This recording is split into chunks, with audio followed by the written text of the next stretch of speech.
estheticians do that, but we don't. So you just outline the face, basically, and you give her some like calming, let her get used to your touch. And some little exercise circles. And always be pulling back.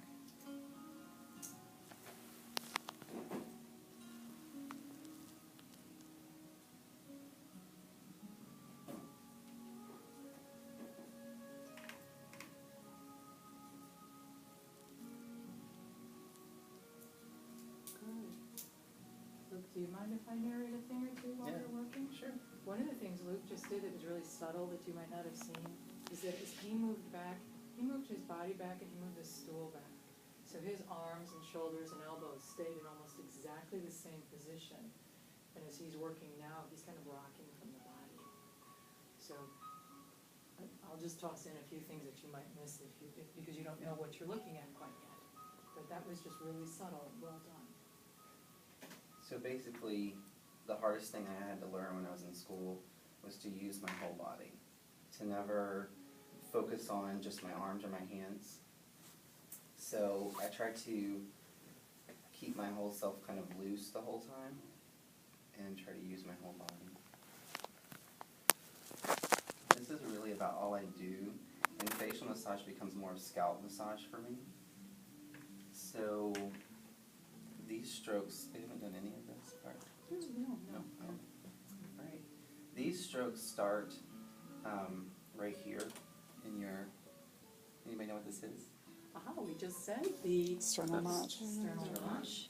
So because her sternal notch is covered up, I'm going to do a little bit more undraping here. And always a tuck. So staying in contact. Usually I don't use cups, but because this has aromatherapy in it, I don't blend it in the bottle. It's a personal preference. And people really like it if you warm this up first. There are therapists that just kind of squeeze it onto the body. So starting there, and I tend to push down, and then in. And this is going about halfway down her back. And the lamina groove, does that sound familiar? So I'm letting my fingers find the lamina groove and then just slide up. You see his whole body at work in this, that from his legs and his back. When you do that as a therapist, the client feels it more deeply into their body. It's like you're at one with them, you're not doing a thing to them. And also for the loosening, I like to do, instead of just making every stroke the same, I just do a little push on the shoulders like that, and it kind of starts to loosen them up. And each time, like, go a little bit slower, and I use my breath for that.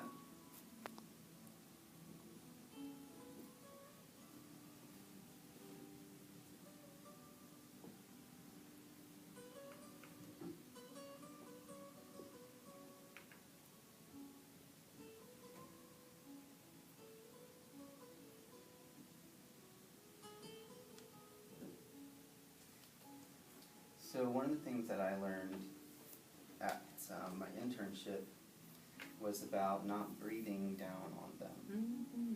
And it's very elementary, but it helps a lot in satisfaction. So what I try to do is turn my head to the side, because I can't seem to remember to breathe, exhale through my mouth, like that. So at this point, I gently bring her head into my hand, and we're going to do some sweeps that come around. And this is targeting specifically upper traps in this space. So I try to let her shoulder go down some to give her a stretch, and then come up and lean. And this hand is finding the lamina groove and staying with it. the back of her hairline, which also has another name, superior nuchal line. I do little back and forth frictions with my fingers. And it looks basically something like this, along her hairline. And you're just moving your fingers back and forth, and kind of even my hands up and down a little bit, and just seeing what I feel. A lot of it's about being in touch with them and what do you feel going on in their body. And I also take this hand and I pull back on it, so that as I'm pulling, I'm spreading the fibers. Because a lot of it's not digging and pounding into someone's muscles, it's pulling apart these fibers and getting circulation into that area. So we do a couple more passes there, and each time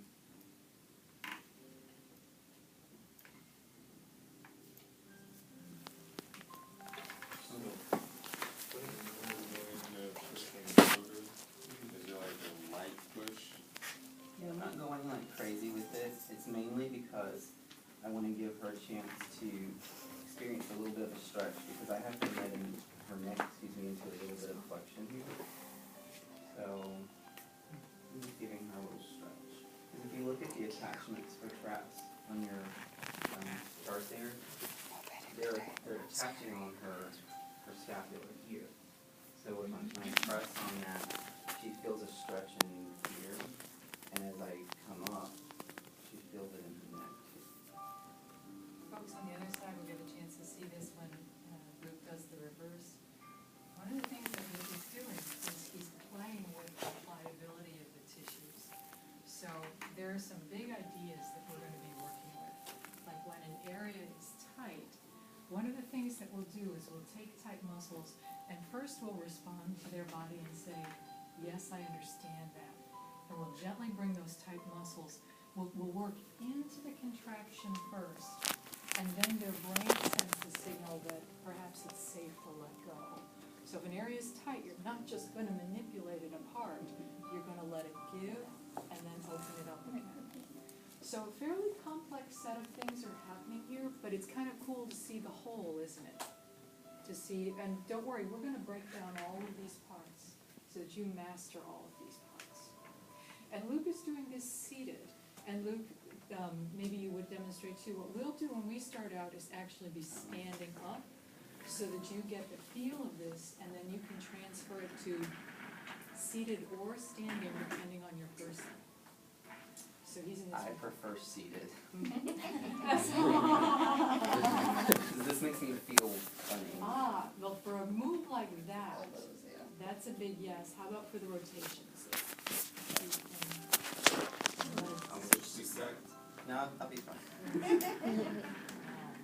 Check out how it looks as he shifts his weight from one leg to the Yeah. other. So that's the most important thing as you go through that shift of weight and deep lunge. Because working with that, and I'll demonstrate this again for you. One of the things that we do is work from low in your body.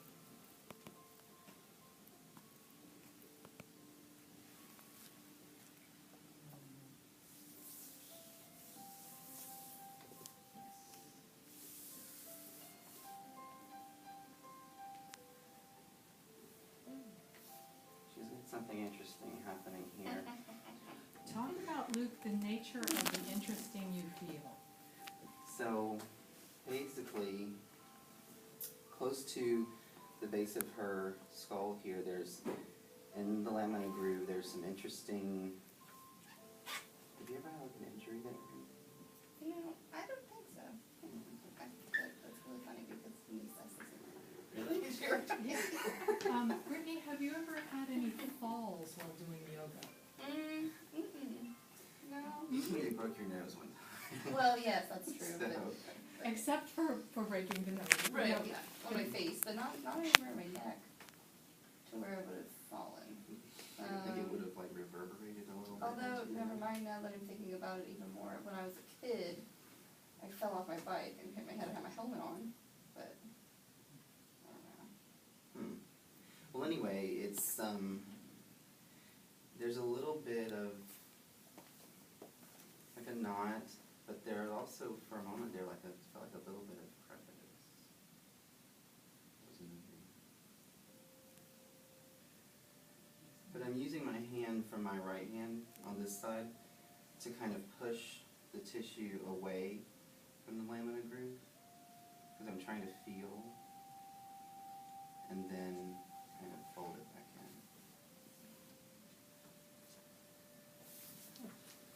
So, basically, that process is repeated on both sides about 3 times, depending on what their issues are. And what I was doing with this, where I was pushing on her, to kind of see, I'm trying to see which side moves more, which side has more give in it, because that tells me a lot about what I'm going to experience when I turn her over.